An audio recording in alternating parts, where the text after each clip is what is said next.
सतगुरु की साजी निवाजी प्यारी साध संगत जी, प्यार और सत्कार से कहना धन निरंकार जी। सतगुरु निरंकार दातार साध संगत माँ का निरंकारी राज पिता जी का दासी बारंबार लख लख बार शुक्राना करती है, जिन्होंने हमें अपने चरणों से जोड़ा हुआ है। इसी तरह आप जी का शुक्राना करते हुए आप जी के आशीर्वाद से दासी ये विचार रखने जा रही है। आप जी ये विचार परवान करें। साध संगत जी कहते हैं, संत अलवार ने अपनी ज़रूरतें बहुत ही कम कर ली थी। उसकी झोंपड़ी भी इतनी ही थी कि उसमें केवल एक ही आदमी सो सकता था। एक बार रात में भारी वर्षा हो रही थी। अचानक किसी ने उनकी झोपड़ी का दरवाज़ा खटखटाया। संत अलवार जी ने दरवाज़ा खोला। एक आदमी गीले कपड़ों में थर थर काँप रहा था।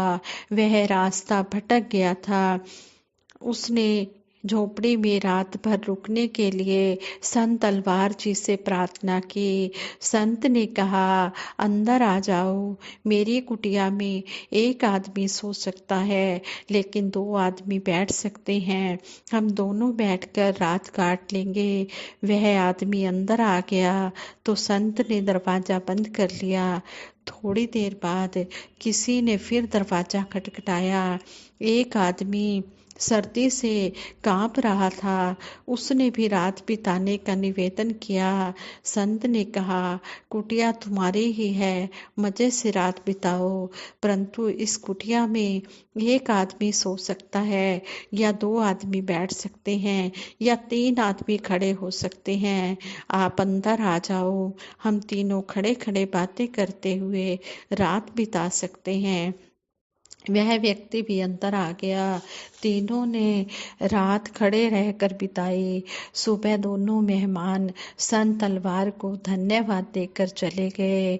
साध संगत जी, कहने का भाव ये है, इस स्टोरी से हमें ये लेसन सीखने को मिला है कि हमारे दिल बड़े होने चाहिए। दिल में हर एक के लिए स्थान होना चाहिए। घर में स्थान अपने आप निकल आता है। हम कभी भी अपना दिल छोटा न रखें, हम अपना दिल विशाल बनाएं।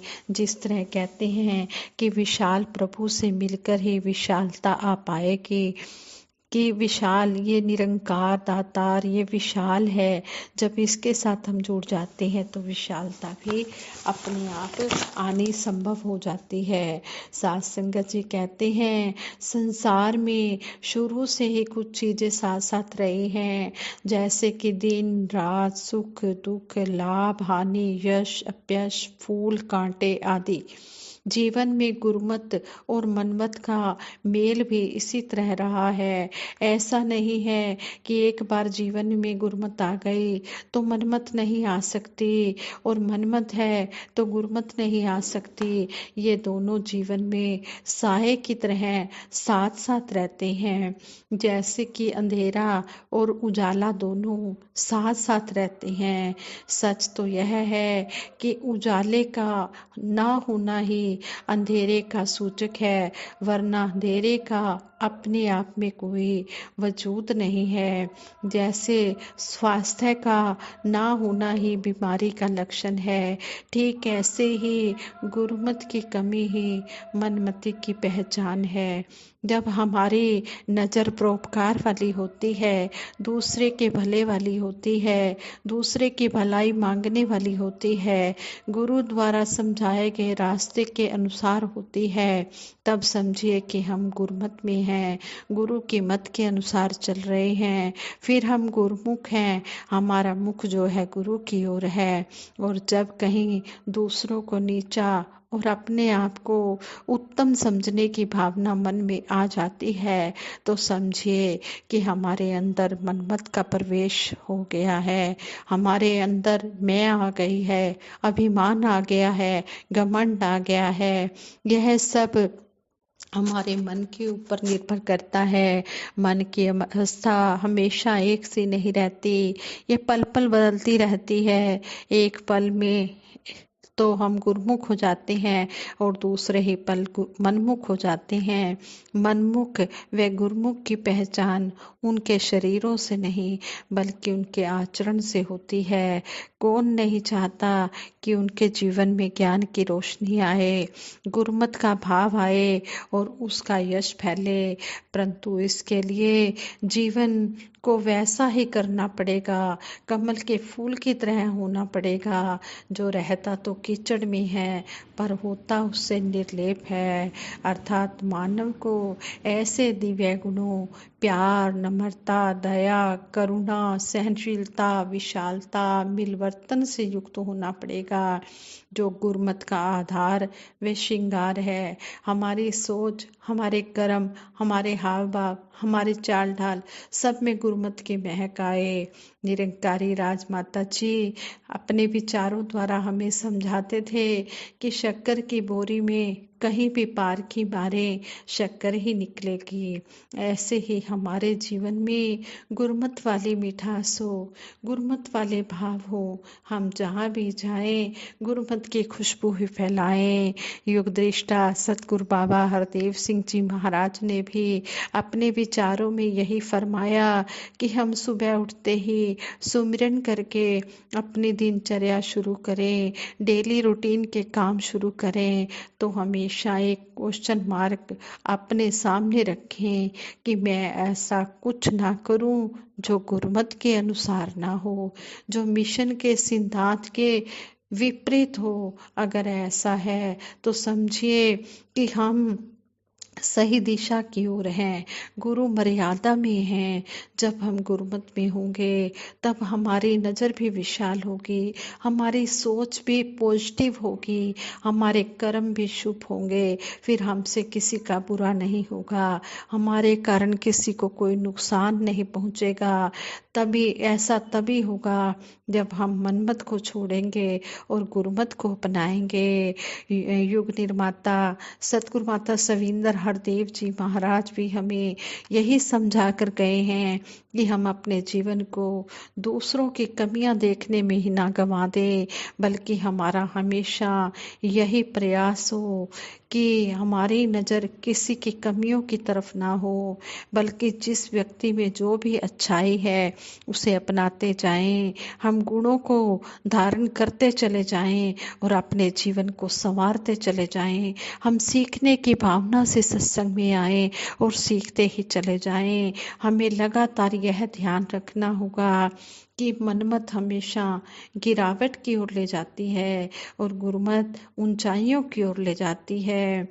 हम अक्सर गीत भजन द्वारा भी ये सुनते आए हैं कि मनमत डुबोए गुरमत तारे, तू चलना मेरे मन गुरु के सहारे। जहाँ मन की मानी वही धोखा खाया, सही रास्ता तो गुरु ने दिखाया। जो माने गुरु की वो बाजी न हारे, तू चलना मेरे मन गुरु के सहारे।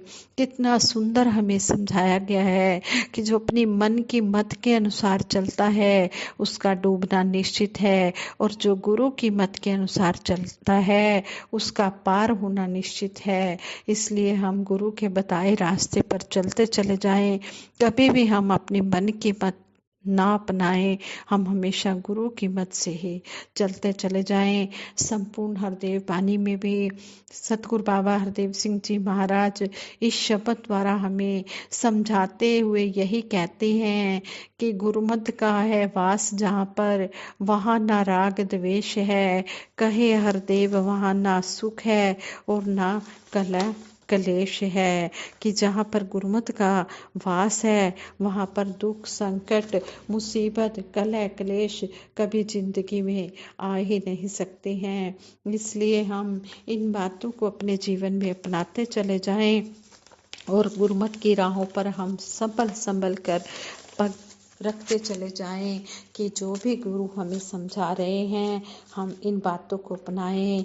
गुरमत की राहों पर रखना है संभल संभल कर कदमों को, तलवार की धार पे चलना है मुश्किल पर आसान भी है बात बड़ी और मुंह छोटा, ये अर्ज भी है ऐलान भी है, हृदय में कामिल मुर्शद का ये खौफ भी है और मान भी है। हर इंसान को ईश्वर देता एक बार सुनहरी मौका पर, अपने कर्मों के कारण यह इंसान भी है हैवान भी है, यह इंसान भी है और हैवान भी है। तू सौंप के रब को सब अपना, तू सौंप के रब को सब अपना, अब फारग हो जा ए इंसान, इसके हाथों में इंसान का सम्मान भी है गुजरान भी है। ये रूप बदल के आ बैठे मत भूल ये वो ही शक्ति है, ये रूप बदल के आ बैठे मत भूल ये वो ही शक्ति है। अवतार बचन हर देव गुरु, साकार रूप भगवान भी है। अवतार बचन हर देव गुरु, साकार रूप भगवान भी है। बाबा बूटा सिंह जी का बूटा अब देखो लाखों पेड़ बने, जो इन आंखों से देख रहे उनका सुंदर वरदान भी है। इनकी महफिल में लोग फकत हर मजहब के हैं आ बैठे, इनकी महफिल में लोग हर मजहब के हैं आ बैठे, हर तरफ निगाह एक जैसी है, निर्धन भी है धनवान भी है। हर तरफ निगाह एक जैसी है, निर्धन भी है धनवान भी है। गुरु की नज़र सब पर एक जैसी ही होती है, गुरु समदृष्टि से देखते हैं। गुरु की नज़र में सभी हैं बराबर, गुरु ने किया ना किसी का निरादर। अमीरों का स्वागत गरीबों का स्वागत, भला करने वाले दया करने वाले, स्वागत है तेरा स्वागत है तेरा। सतगुरु सभी को एक जैसा ब्रह्म ज्ञान देते हैं। गुरसिख की नज़र सभी के ऊपर, गुरसिख की सतगुरु की नज़र गुरसिख के ऊपर समान पड़ती है। सतगुरु की दृष्टि में सभी एक समान है। सतगुरु की दृष्टि में ना कोई राजा है ना कोई दरबान है। सतगुरु ने तो धन दौलत से किसी को भी नहीं देखा है, सतगुरु ने ब्रह्म ज्ञान की दृष्टि से देखा है। अगर वो झोपड़ी में भी रह रहा है और भगवान का नाम ले रहा है तो भगवान को वो बहुत प्यारा लगता है। कहते भी हैं, शहनशाह जी भी समझा रहे हैं, संपूर्ण अवतार पानी केशव द्वारा रहंदा कच्ची कुल्ली अंदर, रुखी मिस्सी खांदा है, सारा दिन मजदूरी करदा पाटे कपड़े पांदा है, कोई नहीं उसका आदर करदा जिथे भी वो जांदा है। धन रूप तो हीना है ते नहीं किसे नु पांदा है, कोई न संगी साथी उसका कोई न रिश्तेदार बने, कहे अवतारो राजा जगदा जे रब नाल प्यार बने। कहते हैं कि अगर वो कच्ची कुल्ली में यानी कि कच्ची झोपड़ी में रह रहा है, पैरों में उसके जूते भी नहीं है, पटे हुए कपड़े पहने हुए हैं, कोई भी संसार में उसका आदर नहीं करता, कोई रिश्तेदार भी नहीं है, लेकिन वो अगर इस परम पिता परमात्मा का नाम ले आता है तो वो सतगुरु को बहुत ही प्यारा, निरंकार को बहुत ही प्यारा लगता है। वो सतगुरु निरंकार की आंखों का तारा बन जाता है। इसलिए शहनशाह जी ने हमें समझा दिया है कि इस परम पिता परमात्मा का नाम जपो। जितना जितना हम नाम जपते जाएंगे उतना उतना हम इस परम पिता परमात्मा के समीप होते चले जाएंगे। तो हम इन बातों को अपने जीवन में धारण करें, कर्म रूप में लाएं, सुनते और सुनाते ही ना चले जाएं। बोला दे नक्शियां ते अमलां दा रंग भर दे, जीवन गुजारा तेरे संतां तो डरते डरते। ये सच्चे पातशाह जो भी बोल बोले जा रहे हैं हम इनको सुनकर इन पर हम अमल भी लाएं, ये आशीर्वाद आप जी देना। इन्हीं शब्दों से दासी साथ संगत माँ के चरणों में बारंबार यही अरदास करती है, यही आशीर्वाद मांगती है कि अगर दासी से कोई भूल चूक हो गई हो, ये विचार करते हुए जहाँ पर भी गलती हुई है उस गलती के लिए आप जी क्षमा कर देना, आगे के लिए सुमति बख्शना। साथ संगत जी प्रेम से कहना, धन निरंकार जी।